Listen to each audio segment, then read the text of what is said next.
गंगा जी बन गई साक्षात कानपुर में, और कानपुर से ऐसी बही कि हरदोई आ गई। हरदोई में पहुंचकर इन्होंने हरदोई वासियों के अंदर ज्ञान की वो अलख जगाई है कि परिवार के परिवार आज के इस परिवेश के अंदर सुख और शांति का समुचित लाभ प्राप्त कर रहे हैं। ऐसी परम आदरणीय, परम श्रद्धेय, परम वंदनीय, परम पूजनीय, परम अपनी आदरणीय रोशनी बहन जी का भी हम स्वागत करते हैं, अभिनंदन करते हैं। स्वागत है, स्वागत है, स्वागत है। समय में शिक्षक हुआ करते थे, आज ये सेवानिवृत्त हैं। सेवानिवृत्त के बाद में आज ये शहर शहर गांव-गांव में जाकर के उस परमात्मा संदेश को दे रहे हैं, परिवार के परिवारों को जगा रहे हैं। परिवारों के अंदर सुख शांति कैसे हो उसकी विस्तृत चर्चा करते हैं, उसका प्रकाश फैला रहे हैं। ऐसे हमारे परम आदरणीय ओम प्रकाश भाई जी का स्वागत है, स्वागत है।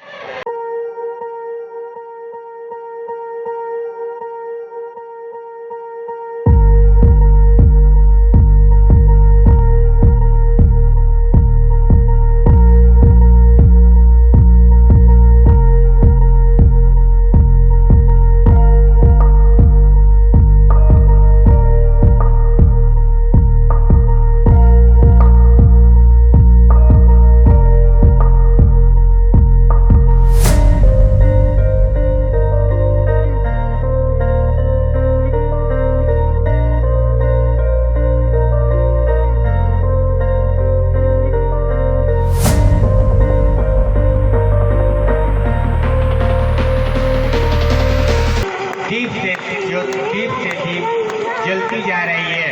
इसी तरह से उस परम ज्योति, उस परम नियंता परमात्मा से भी अपनी आत्मा रूपी दीपक को भी की ज्योति को जलाए। अगर आत्मा की दीपक की ज्योति जल गई तो आपका जीवन सुख शांति समृद्धि से भरपूर हो जाएगा। हमारा जो थीम है आज का प्रोग्राम का जो थीम है वो हमारा थीम है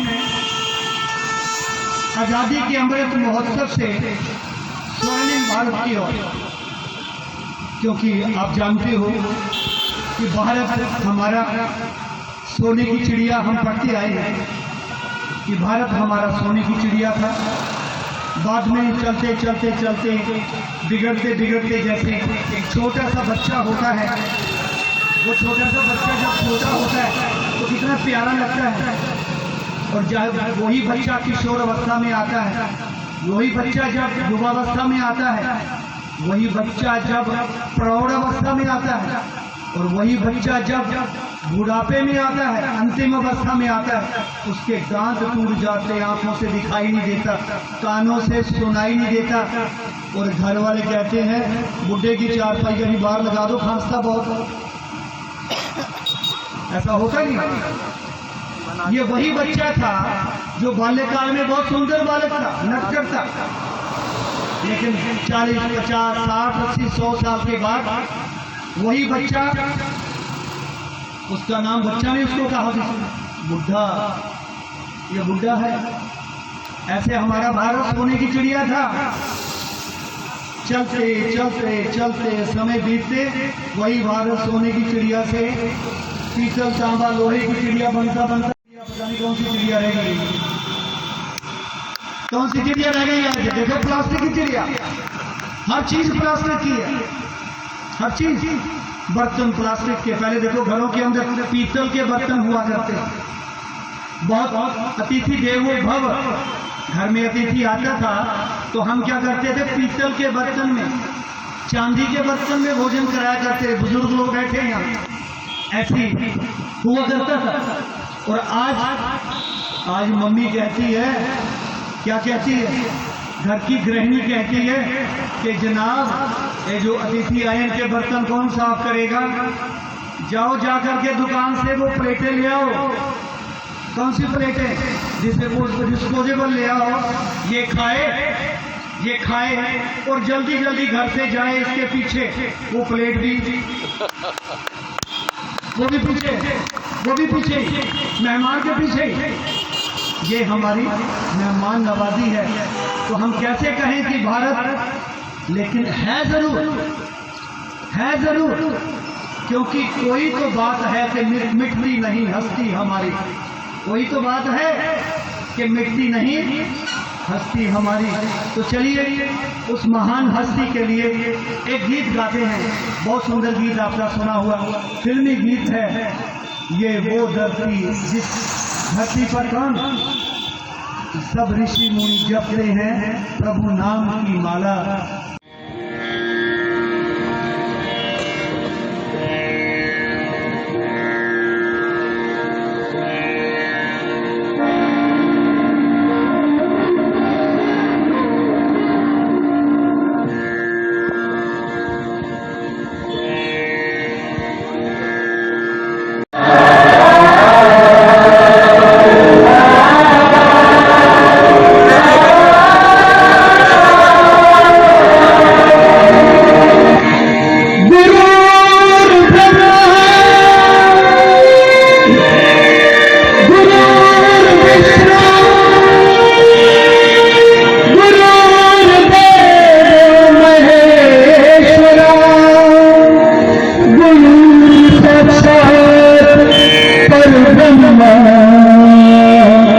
तस्मै श्री गुरुवे नमः।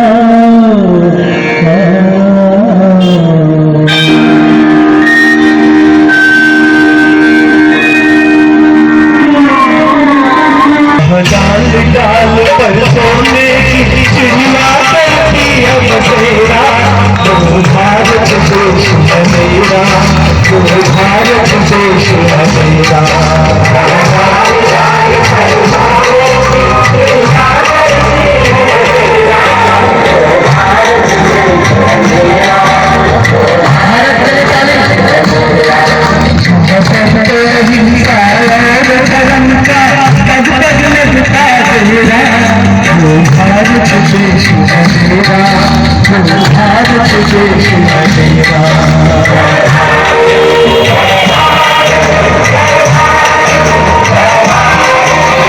कृष्णा और कावेरी बहती जाए, जहाँ आसमान से बातें करते मंदिर और शिवालय, जहाँ किसी द्वार पर किसी घर में कोई न ताला डाले। लेकिन आज तो डबल ताले गोदरेज के लगाने पड़ते हैं। क्यों? क्योंकि मेरा भारत अभी क्या बन गया? सोने की चिड़िया नहीं रहा। जब सोने की चिड़िया थी तो तब कोई ताला नहीं लगाता था। और आज सोने की चिड़िया नहीं है, आज ये सोने की चिड़िया बन गई है। एक होता है सोने की चिड़िया, एक होता है सोने की चिड़िया। अर्थात कि आज सभी इंसान सोए पड़े हैं। सोए पड़े मतलब आंखों से सोए नहीं है। भगवान धरती पर आया, लेकिन वो सोए पड़े हैं। क्यों? क्योंकि आप सभी जानते हो गीता में लिखा है कि हे अर्जुन, जब मैं इस धरती पर आता हूँ तो अति साधारण वृद्ध मनुष्य के तन में आता हूँ, जिसे प्रजापिता ब्रह्मा कहते हैं। उनके साधारण तन में आता हूँ और आने के कारण, मुझे साधारण रूप में देखने के कारण लोग मुझे पहचानते नहीं, और ना पहचानने के कारण मुझे गाली देते हैं। गाली देते अर्थात ग्लानि करते हैं। क्या कहते हैं? कुत्ते में भी भगवान है, बिल्ली में भी भगवान है, सबके अंदर भगवान है। जिसने शराब पी उसके अंदर भी भगवान है। अभी आप सोचिए कि जिसने मांस मदिरा का सेवन किया उसके अंदर भगवान आ सकते हैं क्या? आ सकते हैं क्या? बोलिए हाँ जाना, आ सकते हैं क्या? हाथ उठा के कहिए, आ सकते हैं क्या? बिल्कुल नहीं आ सकते। क्यों? क्योंकि वो परम पवित्र है, वो सर्वोच्च हस्ती है। भगवान के ऊंचा तो कोई क्या, भगवान के बराबर भी दुनिया में कोई नहीं है। इसलिए कहते ऊंचा तेरा नाम, ऊंचा तेरा धाम, ऊंचा तेरा हर धाम, ऊंचे से ऊंचा शिव भगवान। इसलिए हम कहते हैं सब सत्यों में सत्य महान, बोलिए सब सत्यों में सत्य महान, सब सत्यों में सत्य महान शिव है, सब सत्यों में सत्य महान, सब गुरुओं में गुरु महान सच्चा सतगुरु शिव भगवान, सब गुरुओं में गुरु महान सच्चा सतगुरु शिव भगवान। तो आए उस शिव भगवान का आह्वान करते हैं, फिर आह्वान करते हैं शिव भगवान का। क्या आह्वान करते हैं? आ गया शिव भोला भंडारी करके नंदी की सवारी। देखो आ गया शिव भोला भंडारी करके नंदी की सवारी। नंदी की सवारी, मंदिर में जाते हो, शिव के ऊपर रोटी चढ़ाते हो, लेकिन वो ज्योतिर्लिंग शिव कौन है? वो निराकार स्वयं शंभू कौन है? वो नंदी कौन है? ये आपको गीतों के माध्यम से हम बताएंगे। तो आ गया शिव भोला भंडारी।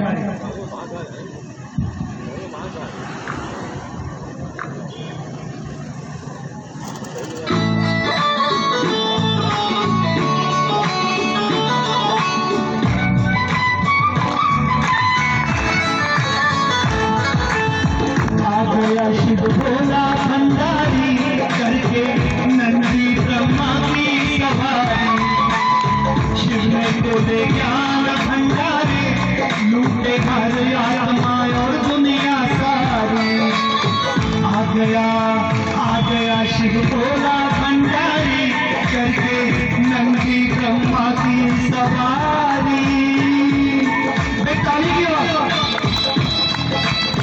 मेरा काम गाना, आपका काम तारीफ करना भगवान के लिए। शाबाश।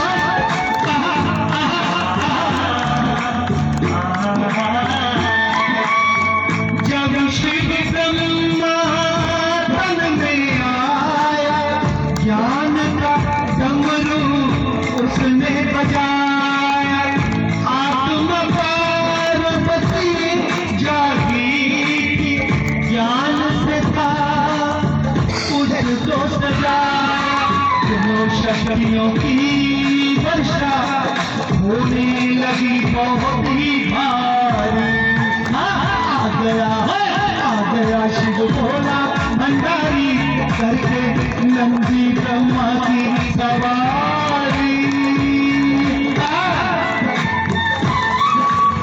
नंदी की फोटो लगाने के लिए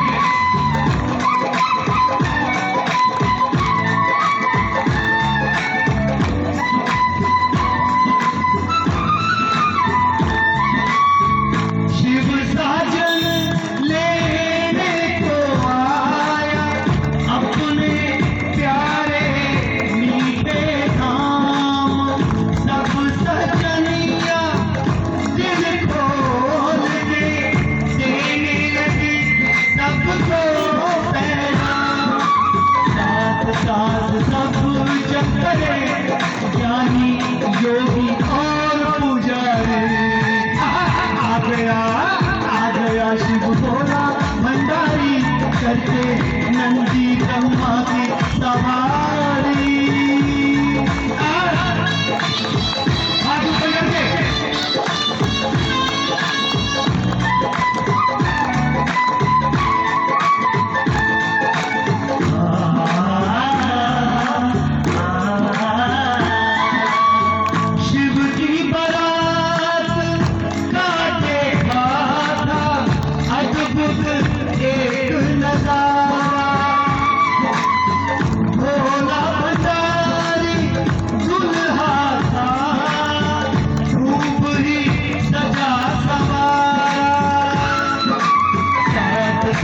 सज रही थी कई सजनिया सजी सवारी। आ गया शिव भोला भंडारी करके नंदी ब्रह्मा की सवारी। आ गया शिव भोला भंडारी करके नंदी ब्रह्मा की सवारी। शिव ने खोले ज्ञान भंडारे लूटे हर आत्मा और दुनिया सारी। आ गया शिव भोला भंडारी करके नंदी ब्रह्मा की सवारी।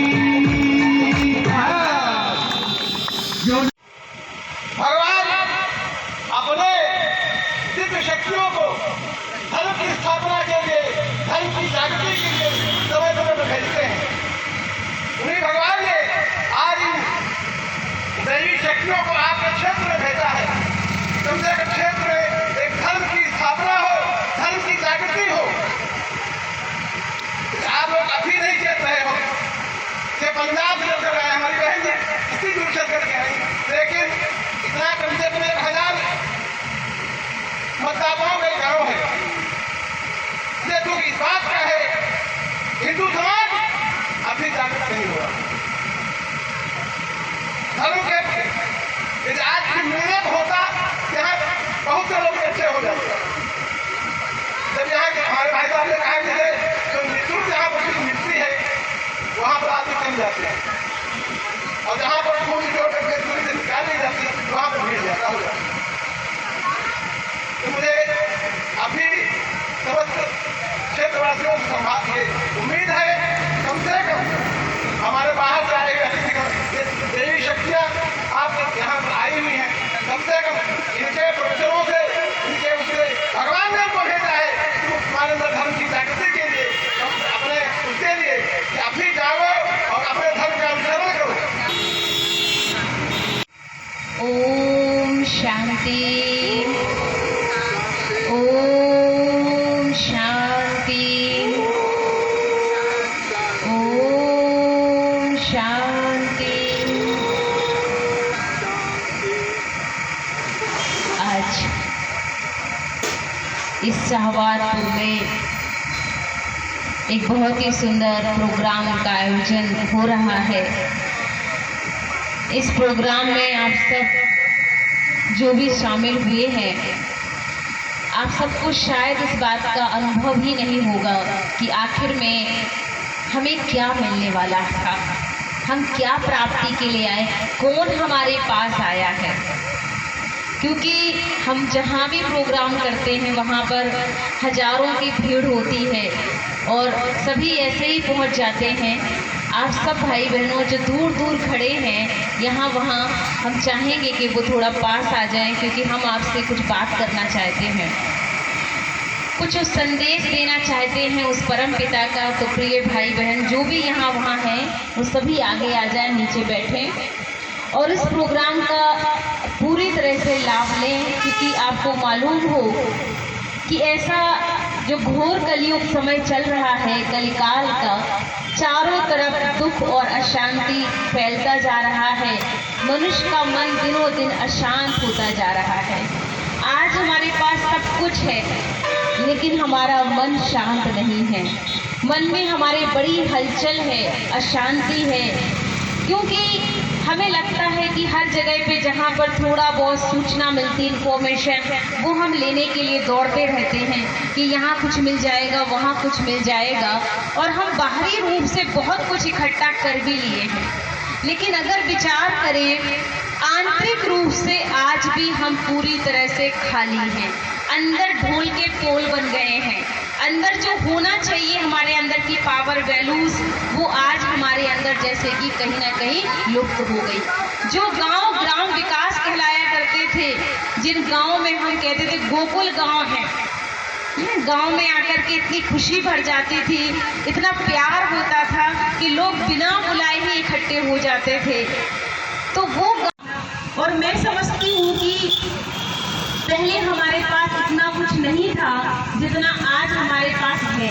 पहले हमारे पास ना इतने घर में साधन होते थे, ना इतनी जगह भी थी, लेकिन फिर भी हमारे पास क्या था, हमारा दिल बड़ा था, देने की भावना बड़ी थी, दिल में जगह थी सबके लिए। आज हमारे घर में 2 मेहमान भी आ जाते हैं तो हम बहुत सोच में पड़ जाते हैं, जैसे कि अभी हमारे आदरणीय ओम प्रकाश भ्राता जी आपको बता रहे थे कि आज हम डिस्पोजल का प्रयोग करते हैं कि बर्तन की धुलाई ना करना पड़े, और कहाँ मिट्टी के बर्तन, पीतल के बर्तन, उनका प्रयोग करते थे और उन्हें मांजते, धुलाई करते, सफाई करते। आज हमने जब काम करना बंद कर दिया है, भावनाएं छोटी कर दी हैं, तो दिनों दिन हमारे शरीर में अनेक रोग और बीमारियां पनपती जा रही हैं।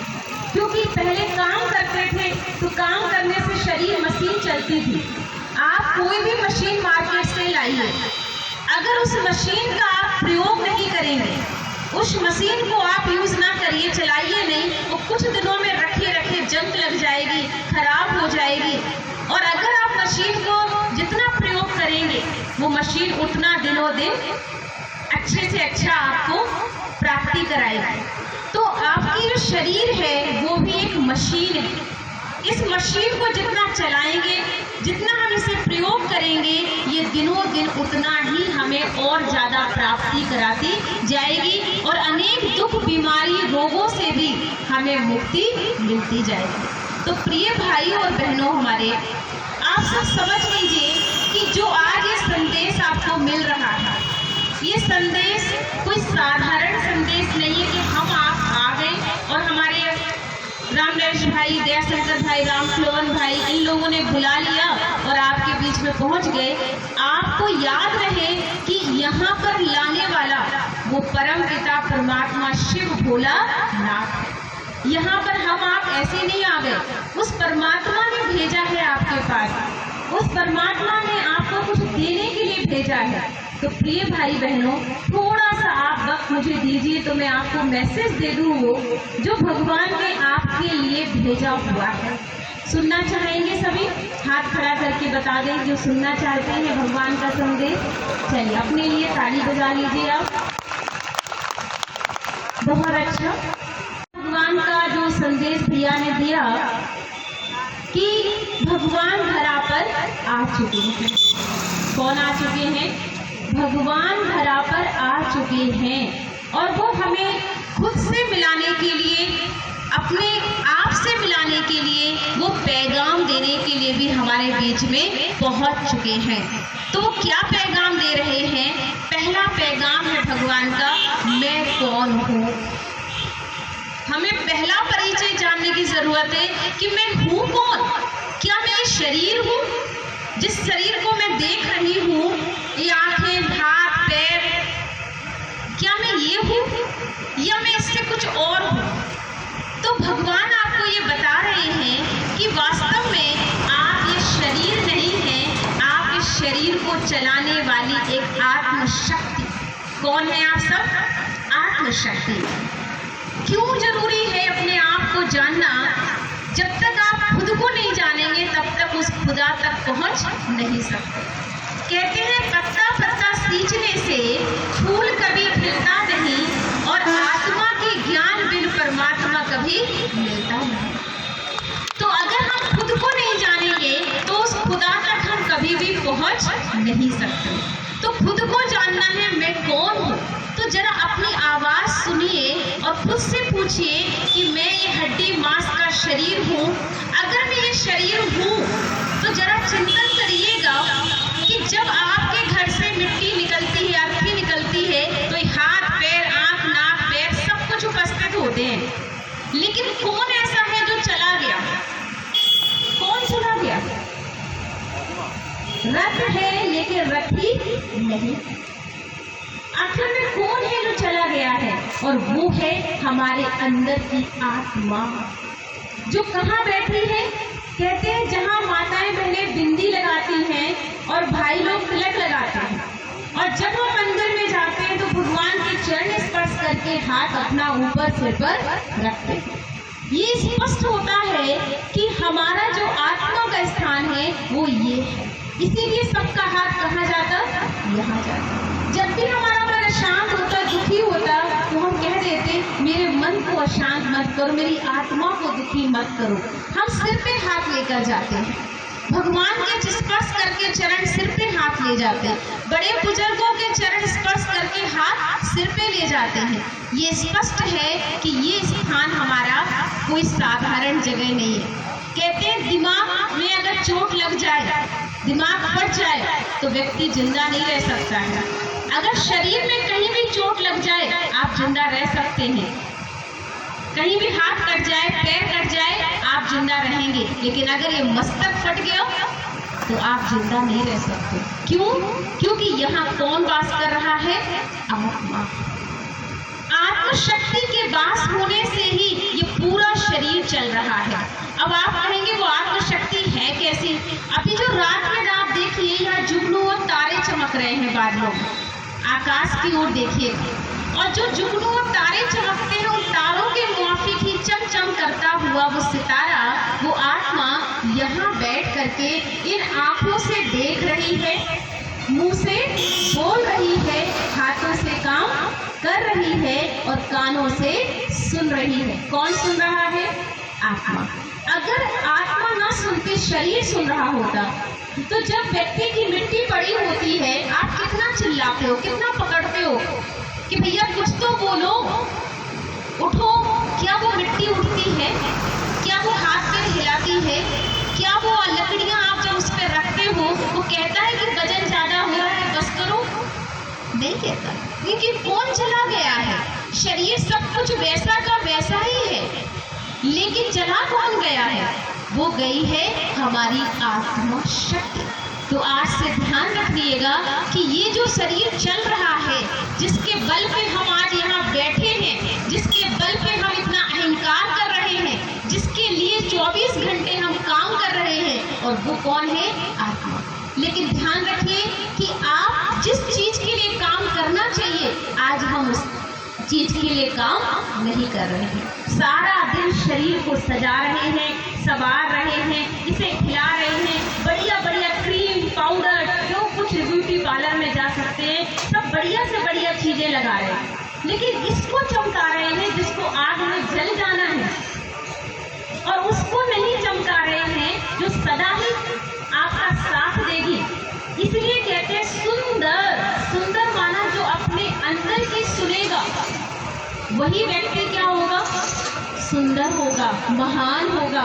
तो आप सभी भाई बहन जो इतने अच्छे बैठे हुए हैं, आप इतने सुंदर हैं, जो आज आप सभी अपने अंदर की आवाज सुनिए और खुद से कहिए कि मैं ये पंच तत्व का पुतला नहीं हूँ। ये मेरा शरीर है, लेकिन मैं शरीर नहीं हूँ। मैं कौन हूँ? मैं कौन हूँ? मैं आत्मा हूँ। कौन हूँ मैं? आत्मा हूँ। ठीक है, आत्मा कहाँ है? यहाँ बैठी है। इसलिए यहाँ बैठ करके आत्मा मेरे पूरे शरीर को चला रही है, यही आंखों से देख रही है। तो आज हमें इसी चीज का अनुभव करने के लिए आप एक मिनट इस हाथ पर लेकर आए और दिमाग को पूरी तरह से शांत और ठंडा कर दीजिए। शांति। दिमाग पे कोई बोझ नहीं इस वक्त, सिर्फ हाथ पे बोझ अनुभव करिए। मेरा हाथ पूरी तरह से भरा हुआ है सारे बोझ से, और सारा बोझ मैंने अपने इस हाथ पे रख दिया है।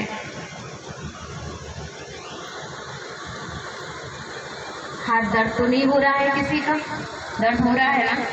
अब सोचिए, इतने से टाइम में आपको इतना दर्द होने लगा है कि आप सोच रहे हाथ दीदी जल्दी करें, नीचे करें। और दिमाग पे कितने समय से कितना वजन रखा है, क्या वो भारी नहीं हो रहा है? क्या दिमाग में दिक्कत नहीं हो जाएगी? वो भी भारी है। तो आज क्या करिए, अब सारा बोझ अपने हाथ से थोड़ा आगे बढ़ाइए, यहाँ पे करिए सामना, जहाँ पे भोलेनाथ की प्रतिमा रखी हुई है, और उनके पास ऐसे हाथ कर दीजिए, आज से भोलेनाथ आपको मेरी सारी कमी कमजोरी स्वाहा, आज से मेरे सारे बोझ, सारी मेरी धोखेबाजी, हर एक दर्द सब आपको समर्पित कर देंगे दिल से। और बिल्कुल हल्का कर लीजिए अपने हाथ नीचे, दिमाग भी ठंडा, एकदम शांत। और सभी अपने स्थान पे खड़े हो जाइए। खड़े होकर के क्षमा मांगिए उन लोगों से जिन लोगों को आपने दर्द दिया था। दोनों हाथ जोड़ लीजिए। हाथ जोड़कर प्रभु से प्रार्थना करिए, हे प्रभु, मुझसे जाने अनजाने में कभी भी कोई भी गलत कार्य हुआ हो, उसके लिए मैं आपसे क्षमा प्रार्थी हूँ, और मैं ये संकल्प करता हूँ अब दोबारा मुझसे ऐसी गलती नहीं होगी। और उन लोगों को भी सामने लाइए जिन लोगों को आपने धोखा दिया, दर्द दिया, उन्हें भी क्षमा करें और उनसे माफ़ी मांग लें कि हे हमारे मित्र संबंधी, मेरे से जो भी गलतियां हुई उसके लिए मुझे माफ़ करो। अब मुझे ये बोझ ज़्यादा दिन नहीं रखना है, मैं हल्का होना चाहता हूँ, मैं सुकून और शांति का जीवन जीना चाहता हूँ। अपने स्तन को मंदिर बनाना चाहता हूँ, अपनी मूर्ति को खूबसूरत बनाना चाहता हूँ। इसलिए ये गलत विचार, ये सारा बोझ आज मैं अपने अंदर से निकालता हूँ और सबसे क्षमा मांगता हूँ। सभी आत्माओं को मैं क्षमा करता हूँ और सभी से क्षमा मांगता हूँ। दिल से कहो, सबसे माफ़ी मांगता हूँ। वो चेहरे अपने सामने लाते हुए अपने शरीर को एकदम हल्का कर दीजिए और सारे बोझ, पाप, कर्म सब कुछ भस्म हो गया और मैं पूरी तरह से शांत। सभी ओम शांति मंत्र का उच्चारण करेंगे।